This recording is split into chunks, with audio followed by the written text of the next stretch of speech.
2.5 yards of concrete coming from Parquet Concrete. We're going to pour this slab here. I think it's about January 18th today. About 36 degrees out, so it's cold. Ground real cold. We'll see how long it takes to do this job. We've got 3,500 PSI, 3/4 inch concrete with 1 bag of calcium chloride flake. And I'm guessing we'll probably be done saw cutting everything today by about, I'm thinking around 2:30. We'll see how that goes. And hang on, we're going to pour this thing in a few minutes.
So we're starting off here on this left side.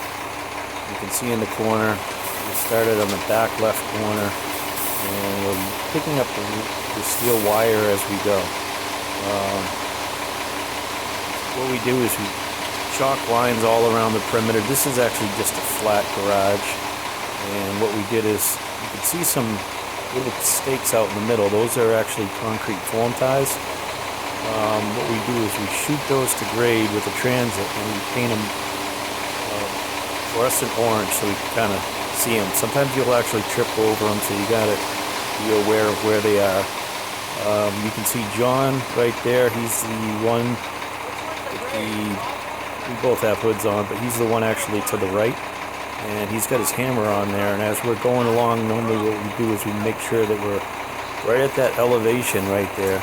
And what he'll do is he'll take his hammer and he'll tap those ties down. So they're probably like an inch underneath the concrete floor. And as we're going, sometimes you use your hammer to pull up the steel wire so you're not just stepping on it and leaving it on the bottom of the slab. You can also use the rake itself. So now we started on that left side. We're going to the right side, and then we're going to start moving forward.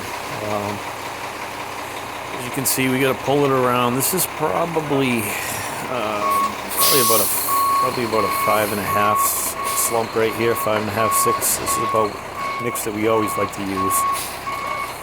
This doesn't have any mid-range in it, and I was hoping that we were going to be done this particular slab here by about 2:30, and that's kind of what I figured it was going to be. But as we started this project, the sun was out. You can see in this video the sun was out, and it didn't seem that bad out. It was probably around 25, 30 degrees maybe. Not really much of a breeze. And after we had finished pouring this, about an hour later, the clouds started rolling in, and it actually started snowing a little bit. So we ended up getting a kind of like a snow squall, and we got about 1 inch of snow. As you can see right here, the driver's pouring it. He's signaling him to go back. See how he poured it high? You kind of don't really like the driver pouring it right next to the wall like that, because we have our lines for our grade right there. So we buried the lines.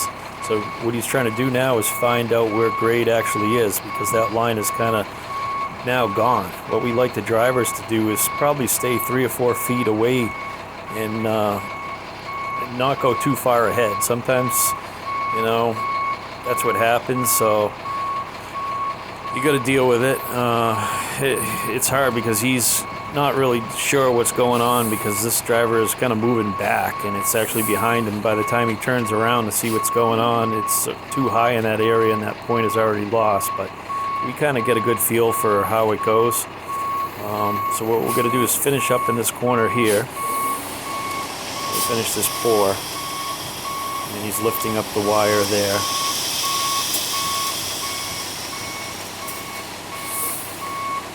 Now we're working towards the right side. Sometimes you can use your feet just to kick it into the corners. And we use actually a bigger rake than a lot of the other guys that have just the 2-footers. We're using these are 3-footers. And it was just something that we tried out probably about 5-6 years ago, and we really like them a lot better. It kind of helps us get the floor a little flatter and we can move concrete a little quicker.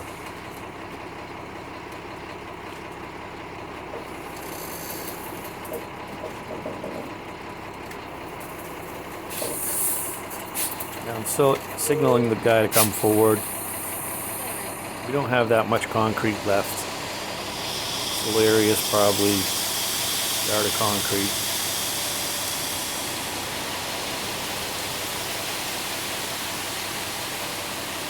Now, like I was saying about the cold weather, the snow that came in, we actually didn't finish this till about 4 o'clock. And I was expecting it to be about 2:30, 3 o'clock, but that was because the sun was out. And I didn't know if we were going to get a passing snow shower. Here we are, we're kind of finishing up the pour a little bit, and normally we like to kind of start to slow down at this point because we don't need that much concrete in there. And I'm going to leave this part in the video. This is the part where I probably signaled for a little bit more concrete and we really didn't need it. So as you see right here, we needed a little bit more. He's pulling more concrete back. I'm working the corners, getting everything up to grade.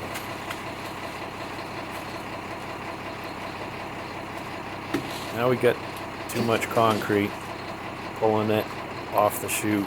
Normally I just tell the guy to raise the chute up, pull it back out. Now we're both saying, okay, we got more than we need here. And I was going to edit this out, but you know, why not show it?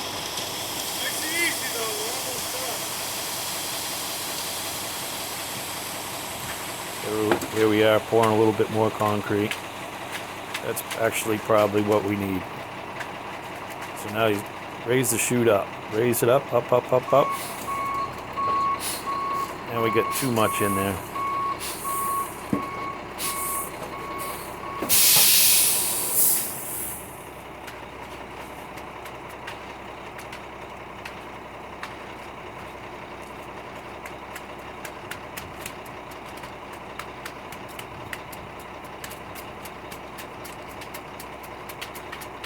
So see how we take that rake, or come along they call it, you just run it. That's 3 feet wide. It helps flatten everything out. Some people call it a derby.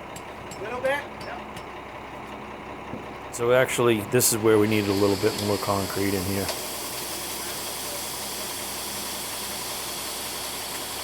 We're pouring a little extra concrete in there.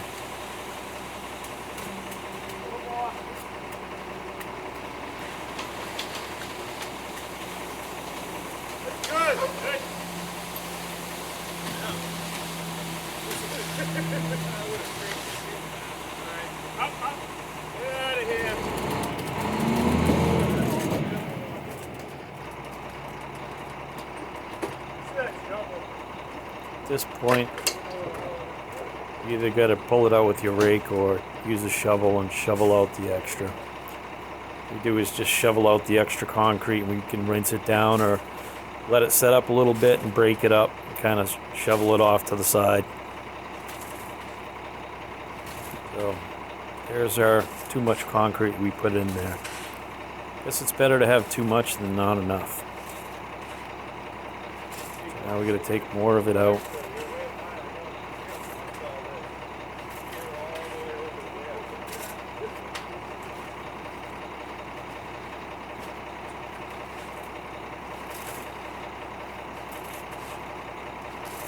Looks like we probably have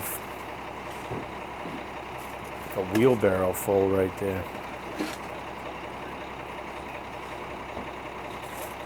Sometimes it's hard to say, you know, when you're telling the driver you just need a little bit and you get a little bit too much, you know. Only what you do is just tell them just a little bit, you give them the signal for a little bit, but it's easier to actually just scrape it down the chute and just take what's in the chute and say just a little bit more. Too much right in there in that last bit, so I had to shovel that all out of there. Never want to kind of do that. It's not too fun, but we'll get it done.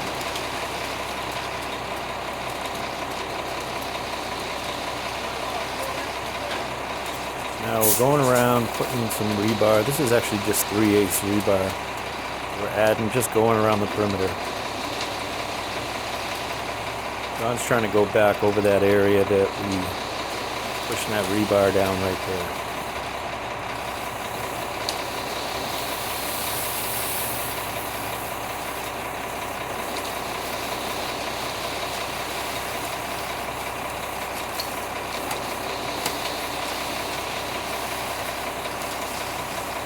Putting rebar going all the way around the outside, just dropping it in there and pushing it down. Push it down with the mag, push it down with the rake.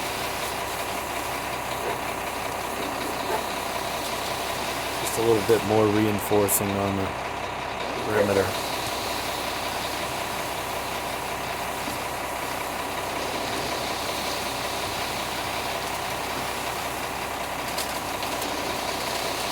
At this point in time, the mixer, I can't really see good from this view here.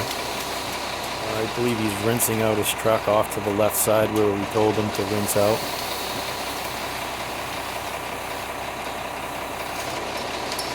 There's John pounding down one of those grade stakes. He's going to walk out there. There's one other one. I think we had a total of 4 in there. Normally you pound those down as you're going. Just makes things move a little faster if you do it that way. And it's a little faster than using the transit, stopping and going to get a transit to put a point in.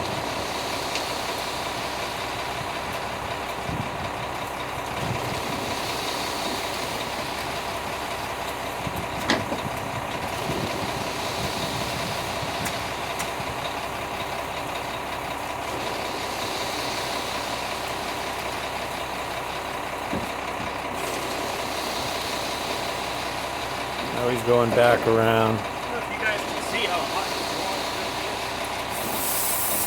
I'm explaining how hot the water is. Probably about 100. The water itself is probably about 115 degrees or so. It's actually pretty hot on your hands.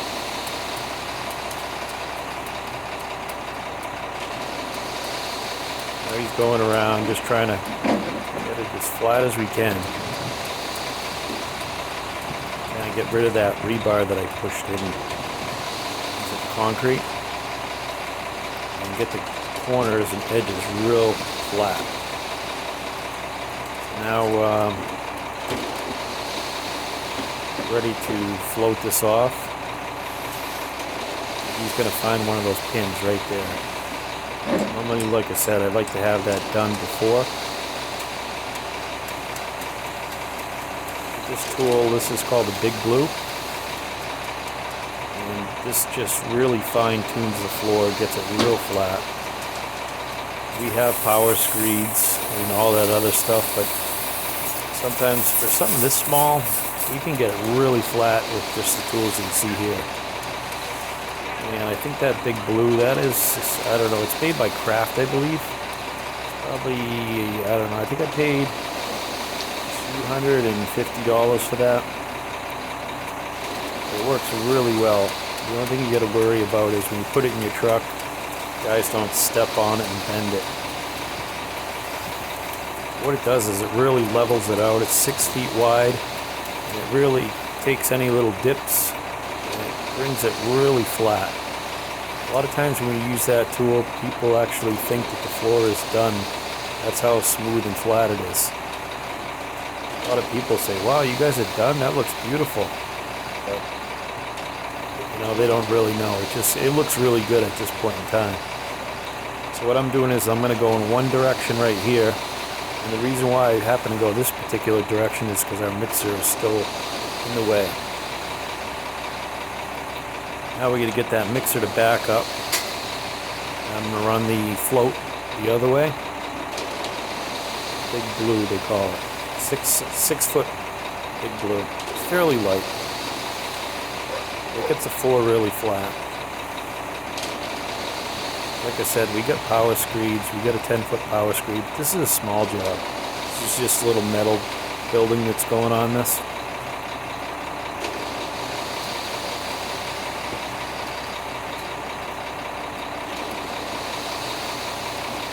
So sometimes the truck is right there, and it kind of hoping that they can get out of the way quickly so you can work that bull float, because it's going to get to a point where I got to go off to the side. Okay, now he's moving back. His truck's probably all rinsed off.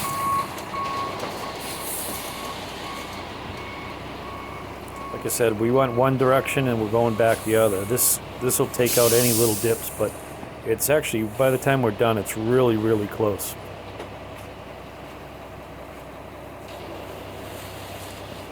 I'll do another pass over this area. And as you can see, it's really flat, and we end up waiting about an hour before we're ready to do more work.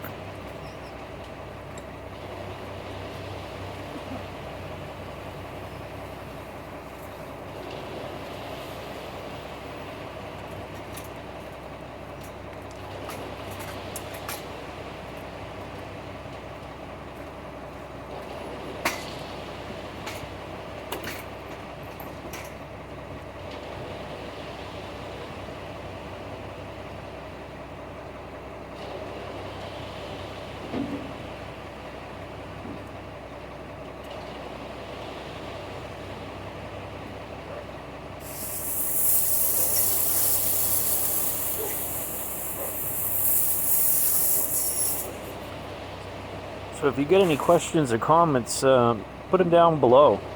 So this would be just the bare minimum of tools you could do, get the job done and have it come out good. Any questions down below? Remember to like. I got a lot of real cool videos coming up, and comment if you have any questions. Thanks. See you in the next one.